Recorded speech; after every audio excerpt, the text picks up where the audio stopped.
என்னதான் ஊருக்கெல்லாம் வீட்டுக்காரர் ராஜா ஆம்பளை வந்து ராஜா மாதிரி இருந்தாலும் உங்களுக்கு ஐடியா கொடுக்குறதே யாருன்னா அந்த பெண்ணு தான்.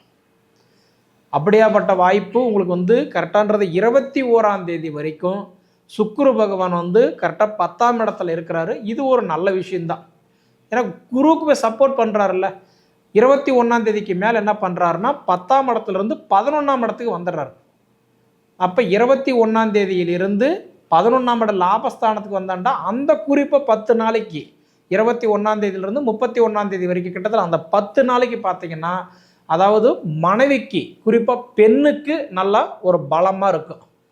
ரொம்ப நாளாக கனவாக இருக்கிறத நனவாகலாம். டெம்பரவரியாக இருக்கக்கூடிய விஷயம் பர்மனண்ட் ஆகலாம்.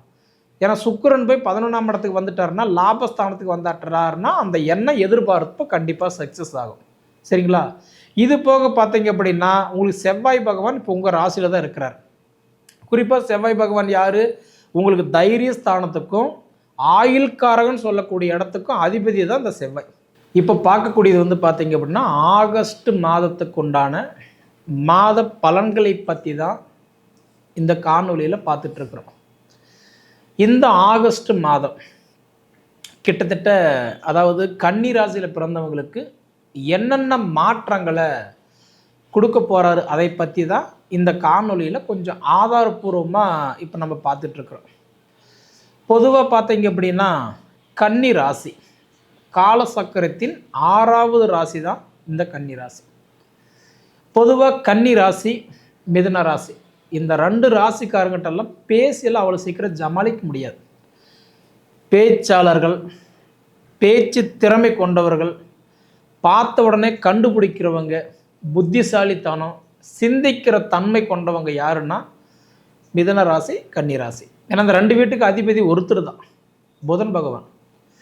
அதனால் எப்பயுமே இந்த 2 ராசிக்காரங்களை மட்டும் பாருங்கள், பேசியெல்லாம் ஜமாளிக்க முடியாது.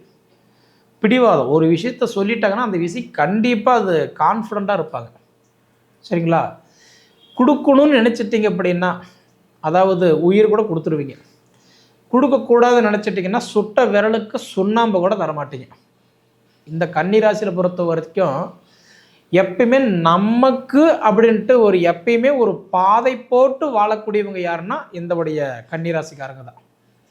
நம்ம இப்படி தான் வாழணும், இப்படி தான் இருக்கணும், இப்படி தான் வாழ்ந்து மற்றவங்களுக்கு வந்து நம்ம கெட்டன்றது முன்னாடி நிற்கணும் அப்படின்னு எப்பயுமே நமக்குன்னு ஒரு பாதை உருவாக்கக்கூடிய ராசி கன்னிராசி.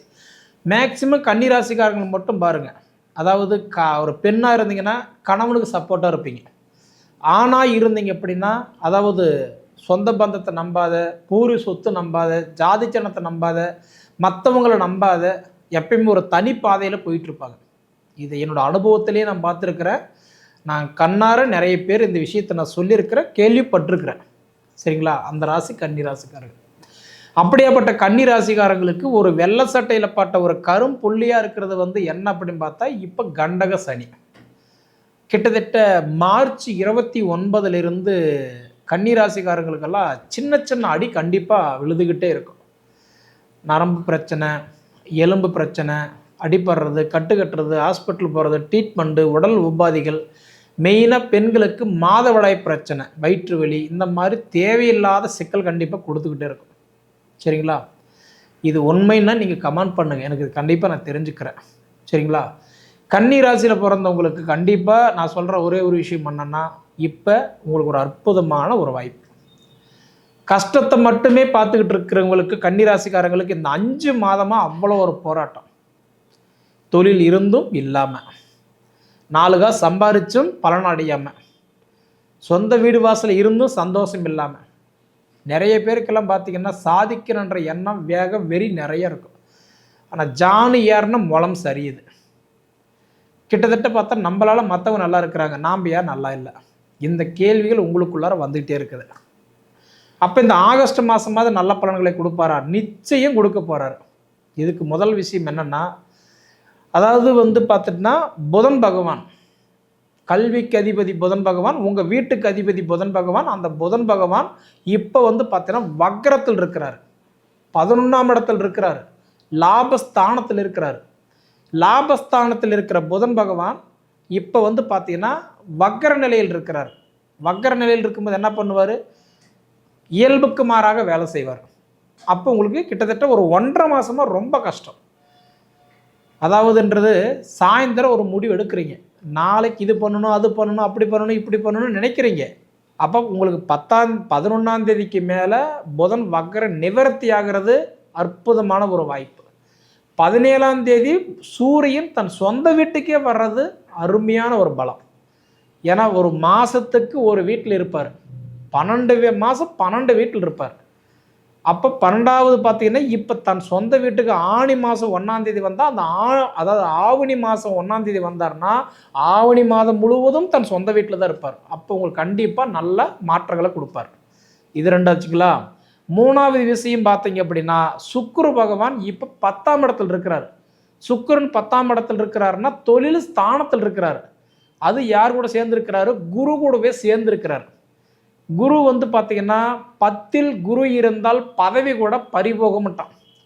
கிட்டத்தட்ட இந்த மே மாதம் 14ஆம் தேதி தான் குரு பகவான் 9ஆம் இடத்துலேருந்து 10ஆம் இடத்துக்கு வந்தார். அப்போ 10ஆம் இடத்துக்கு வந்த குரு பகவான் இந்த மே மாதம் 14ஆம் தேதியிலிருந்து கிட்டத்தட்ட இந்த ஒரு 3 மாத காலமாக இன்றைக்கி குரு உங்களுக்கு எதாவது நல்லது பண்ணியிருக்கிறாரா அப்படின்னு பார்த்தா பெருசாக ஒன்றும் பண்ணலை. ஏன்னா 10ல் குரு வரக்கூடாது. 10ல் குரு வந்து உட்காந்தா பலனை கொடுக்க மாட்டான். அப்போ சுக்கிரன் போய் இணைஞ்சிருக்கிறான் பார்த்தீங்களா? குரு அப்படின்னா ஆண். பொதுவாகவே நீங்கள் வந்து ஒரு ஜாதகத்தை கொண்டு போய் கொடுக்குறீன்னு வச்சுக்கோங்களேன், அதில் ஆணா பெண்ணா அப்படின்னு நம்ம ஏன் எடுக்கிறோம்னா, ஆணா இருந்தீங்கன்னா குருவை அடிப்படையாக எடுத்து தான் பலன்களை சொல்லுவாங்க. அதே ஒரு பெண்ணாக இருந்தீங்கன்னா சுக்கிரன் அடிப்படையாக வச்சு தான் உங்களுக்கு ஒரு பலன்களை சொல்லுவாங்க. அப்படி பார்த்தா 100% என்ன பண்ணுவார், அந்த குரு கூடவே சுக்கிரன் இணைஞ்சிருக்கிற காலம் கணவனுக்கு மனைவி சப்போர்ட் பண்ணிகிட்டே இருப்பாங்க. என்னதான் ஊருக்கெல்லாம் வீட்டுக்காரர் ஆம்பளை வந்து ராஜா மாதிரி இருந்தாலும் உங்களுக்கு ஐடியா கொடுக்குறதே யாருன்னா அந்த பெண்ணு தான். அப்படியாப்பட்ட வாய்ப்பு உங்களுக்கு வந்து கரெக்டான்றது 21ஆம் தேதி வரைக்கும் சுக்கிர பகவான் வந்து கரெக்டாக 10ஆம் இடத்துல இருக்கிறாரு. இது ஒரு நல்ல விஷயம்தான். ஏன்னா குருவுக்கு போய் சப்போர்ட் பண்ணுறாருல்ல. 21ஆம் தேதிக்கு மேலே என்ன பண்ணுறாருன்னா 10ஆம் இடத்துலேருந்து 11ஆம் இடத்துக்கு வந்துடுறாரு. அப்போ 21ஆம் தேதியிலிருந்து 11ஆம் இடம் லாபஸ்தானத்துக்கு வந்தாண்டா அந்த குறிப்பை 10 நாளைக்கு 21ஆம் தேதியிலிருந்து 31ஆம் தேதி வரைக்கும் கிட்டத்தட்ட அந்த 10 நாளைக்கு பார்த்தீங்கன்னா, அதாவது மனைவிக்கு குறிப்பாக பெண்ணுக்கு நல்லா ஒரு பலமாக இருக்கும். ரொம்ப நாளாக கனவாக இருக்கிறத நனவாகலாம். டெம்பரவரியாக இருக்கக்கூடிய விஷயம் பர்மனண்ட் ஆகலாம். ஏன்னா சுக்கிரன் போய் 11ஆம் இடத்துக்கு வந்துட்டாருன்னா லாபஸ்தானத்துக்கு வந்துட்டாருன்னா அந்த எண்ணெய் எதிர்பார்ப்பு கண்டிப்பாக சக்ஸஸ் ஆகும். சரிங்களா? இது போக பார்த்தீங்க அப்படின்னா உங்களுக்கு செவ்வாய் பகவான் இப்போ உங்கள் ராசியில் தான் இருக்கிறார். குறிப்பாக செவ்வாய் பகவான் யார்? உங்களுக்கு தைரிய ஸ்தானத்துக்கும் ஆயுள்காரகன் சொல்லக்கூடிய இடத்துக்கும் அதிபதி தான் இந்த செவ்வாய். செவ்வாய் பகவான் வந்து உங்கள் வீட்டில் உட்காரும்போது குறிப்பாக வந்து நட்பாக உட்காரக்கூடிய இடம் பார்த்தீங்கன்னா கன்னிராசியில் தான். ஏன்னா புதன் பகவானும் செவ்வாய் பகவானும் நட்பு கிரகம். அது முதல்ல நீங்கள் தெரிஞ்சுக்கோங்க. நட்பு கிரகம் 3ஆம் இடம் தைரிய ஸ்தானத்துக்கும் 8ஆம் இடம் ஆயுள் ஸ்தானத்துக்கும் அதிபதினு சொல்லக்கூடிய செவ்வாய் பகவான் ஜென்மத்தில் வந்து உட்காரும்போது இந்த கடன் சுமைகள் இருக்குது பார்த்தீங்களா, அதெல்லாம் கொஞ்சம் குறையிறதுக்கு வாய்ப்பு உண்டு. நிறைய பேருக்கு கன்னிராசிக்காரங்களுக்கு பிரச்சனையே என்னென்னா கண்டிப்பாக மன அழுத்தம், மனக்கவலை, மனவேதனை. நைட்டு படுத்த தூக்கம் வராது. ஏதோ ஒரு வகையில் ஏதாவது ஒரு போட்டு குழப்பிகிட்டே இருப்பீங்க. போகலாமா வேண்டாமா, செய்யலாமா செய்ய வேண்டாமா, பண்ணலாமா பண்ணக்கூடாதா, யார் வகையில் உங்களுக்கு பெனிஃபிட் இருக்குது, எப்படி வரும், இப்படி வருமா அப்படி வருமா, ஏதோ ஒன்று அதாவது கவலைகள். அந்த கவலைகள் எல்லாமே பார்த்திங்கன்னா இந்த செவ்வாய் பகவான் உங்களுக்கு ஜென்மத்தில் இருக்கிறதுனால கடன் பிரச்சனை குறைகிறதுக்கு ஒரு வகையில் வாய்ப்பு உண்டு. 2வது நம்ம கடனை கட்டிடுவோம், நம்ம மேலே வந்துடுவோம், சாதிச்சிருவோன்ற அந்த எண்ணத்தையும் உங்களுக்குள்ளே கொடுத்துருவார். 8ஆம் இடம் ஆயுள் ஸ்தானம் இல்லையா, ஆயுள் யோகம், உடல் உபாதிகள், உடல் தொந்தரவு, பிணி பீடை இந்த மாதிரி எதாவது இருந்தாலும் சரியாயிடும். நீங்கள் பயப்பட வேண்டாம். சரிங்களா? அதே மாதிரி ஒரு மனிதனுக்கு வந்து 8ஆம் இடம் நல்லா இருந்தால் தான் மண்மனை சார்ந்த விஷயங்களும் பண்ண முடியும். அப்போ 8ஆம் இடத்துக்கு அதிபதி உங்கள் ஜென்மத்தில் வந்து உட்காரும்போது உங்களுக்கு மண்ணுக்கு சம்மந்தப்பட்ட விஷயங்கள் எதாவது இருந்தால் கண்டிப்பாக உங்களுக்கு சரியாகும்.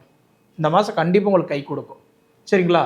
இது போக பார்த்தீங்கன்னா உங்களுக்கு வந்து குரு 10ல் இருக்கிறதுனால முன்னே சொன்னேன், 10ல் குரு இருந்தால் பதவி கூட பறிபோகும்னா கொஞ்சம் கவனமாக இருங்க. ஏன்னா மற்றவங்களால பிரச்சனை வருதோ இல்லையோ, கட்டு சோத்துக்குள்ளே எலி வச்சு கட்டினா கட்டு சோறு மிச்சம் ஆகாது. உள்ளால் இல்லாத வெளியில் வரமாட்டாங்க. உள்ளுக்குள்ளாரையே பார்த்தா யார் பார்த்தாலும் அவங்களுக்கு என்ன அவருக்கு என்ன பண்ணுற அளவுக்கு போட்டி பொறாமைகள் நிறையா இருக்கும். அதில் மட்டும் கொஞ்சம் கான்ஃபிடண்ட்டாக பார்த்துக்கோங்க. கொஞ்சம் யாருக்கிட்ட எப்படி இருக்கணும், நல்லது எது கெட்டது எது, இது பிரித்து பழகிட்டீங்கன்னாவே கண்டிப்பாக இன்னைக்கு, ஏன்னா குரு பகவான் வந்து 2026 6வது மாதம் 3ஆம் தேதி வரைக்கும் குரு பகவான் உங்களுக்கு வந்து 10ஆம் இடத்துல தான் இருப்பார். அதனால் பார்த்தா இப்போ இயல்பு நிலையில் இருக்கும்போது உங்களுக்கு நல்லா இல்லை, வக்கரமாகும் போது உங்களுக்கு நல்ல பலன்களை கொடுப்பாரு. நீங்கள் தயவுசெய்து கவலைப்பட வேண்டாம். சரிங்களா? இது போக பார்த்தீங்க அப்படின்னா உங்களுக்கு சனி பகவான் உங்கள் ராசி 7ஆம் இடமா பார்க்குறாரு. அதாவது சனி பார்வை 3, 7, 10. எப்பயுமே சனி வந்து பார்த்தீங்கன்னா அந்த 3 வீட்டுக்கு ரொம்ப ஃபேவராக இருப்பார். சனி பகவான் மீனத்திலிருந்து மீன ராசியிலிருந்து 3ஆம் இடமா பார்த்தா ரிஷப ராசி, 7ஆம் இடமா பார்த்தா கன்னி ராசி உங்கள் ராசி, 10ஆம் இடமா தனுசு ராசி. இந்த 3 ராசிக்கு நல்லது பண்ணிகிட்டே இருப்பார். எப்பயுமே சனி பகவான் 3 ராசிக்கு நல்லது பண்ணுவார். அந்த 3 ராசியில் உங்கள் ராசி ஒன்று. சனி பகவான் தொழிலுக்காரகன், தொழிலுக்கே அதிபதி சனி பகவான் டைரெக்டாக உங்கள் ராசி 7ஆம் இடமா பார்க்குறாரு. கண்டக சனியாக இருக்கிறதுனால இப்போ சனி பகவான் வக்ரம் ஆயிட்டார் ஜூலை மாதம் 13ஆம் தேதி. அப்போ 13ஆம் தேதியிலிருந்து நவம்பர் 28 வரைக்கும் இந்த உடல் உபாதிகள் பிரச்சனை, அதாவது தொழில் பிரச்சனை, கடன் பிரச்சனை, உடல் பிரச்சனை, மாதவிடாய் பிரச்சனை, வயிற்று வலி, இந்த மாதிரி எந்த கவலைகள் இருந்தாலும் கண்டிப்பாக கொஞ்சம் சரி ஆகிடும். சரிங்களா? ஏன்னா கண்டகச்சனியாக இருக்கிறவங்களுக்கு இந்த ஒரு 4.5 மாதம் உங்களுக்கு ரெஸ்ட்டு ஏதோ ஒரு வகையில் சப்போர்ட் பண்ண போகிறார். அதாவது உங்களுக்குள்ள ஒரு பாதை கொடுத்துருக்கிறார். அந்த பாதையில் பயணம் பண்ணுங்க, கண்டிப்பாக உங்களோட பயணம் நல்லாயிருக்கும். சரிங்களா? அதே சமயத்தில் பார்த்துட்டிங்க அப்படின்னா உங்களுக்கு சூரியன் 11ஆம் இடம் லாபஸ்தானத்தில் இருந்தாலும் நம்ம முன்னே சொன்ன மாதிரி அவர் வந்து அடுத்தது தான் சொந்த வீட்டுக்கு வரும்போது கண்டிப்பாக உங்களுக்கு வந்து எப்படின்னா இன்றைக்கி தந்தை மகனுக்கு இருக்கிற பிரச்சனை சரியாகும், கணவன் மனைவிக்கு இருக்கிற பிரச்சனை சரியாகும், குடும்பத்துக்குள்ளே ஏற்பட்ட இந்த சங்கடங்கள் கண்டிப்பாக சரியாகும். மொத்தத்தில் பார்த்தீங்கன்னா அதாவது கண்டக சனி உங்களுக்கு வந்து சனி பகவான் வக்கரத்துக்கு போனதுனால இயல்புக்கு மாறாக உங்களுக்கு வேலை செய்வார். சில மாற்றங்கள் உங்களுக்குள்ளார பார்க்கலாம். சரிங்களா? அதாவது உங்களுடைய நேர காலம் இந்த கண்டகச்சனியிலிருந்து வெளியில் வர்றது மட்டும் இல்லை, இந்த ஆகஸ்ட் மாதம் நல்ல மாற்றங்கள் உங்களுக்கு கொடுக்க போகிறார். இதுவே உங்களுக்கு ஒரு பெரிய விஷயந்தான். அதே மாதிரி புதன் பகவான் வக்ர நிவர்த்தி ஆகிறது உங்களுக்கு ஒரு நல்ல விஷயந்தான். சரிங்களா? சூரிய பகவான் இடமாற்றம் ஆகிறது உங்களுக்கு ஒரு நல்ல விஷயந்தான். மொத்தத்தில் பார்த்தீங்க அப்படின்னா நீங்கள் உங்களுடைய பயணம் நல்லா இருக்கா அது முதல்ல நீங்கள் பாருங்கள். உங்களுடைய ஜாதகத்தில் உங்களுக்கு நட்சத்திரத்துக்கு அதிபதி, அதே மாதிரி உங்கள் ராசிக்கு அதிபதி புதனும், உங்கள் லக்னத்துக்கு அதிபதி, இவங்க 3 பேரும் நல்லா இருக்கிறாங்களான்னு முதல்ல நீங்கள் பாருங்கள். உங்கள் திசா புத்தி நல்லா இருந்துச்சு அப்படின்னா கண்டிப்பாக சொல்கிறேன் இந்த மாதம் உங்களுக்கு கை கொடுத்தே தீருவார். சரிங்களா?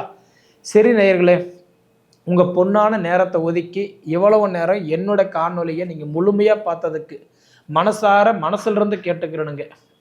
நன்றி.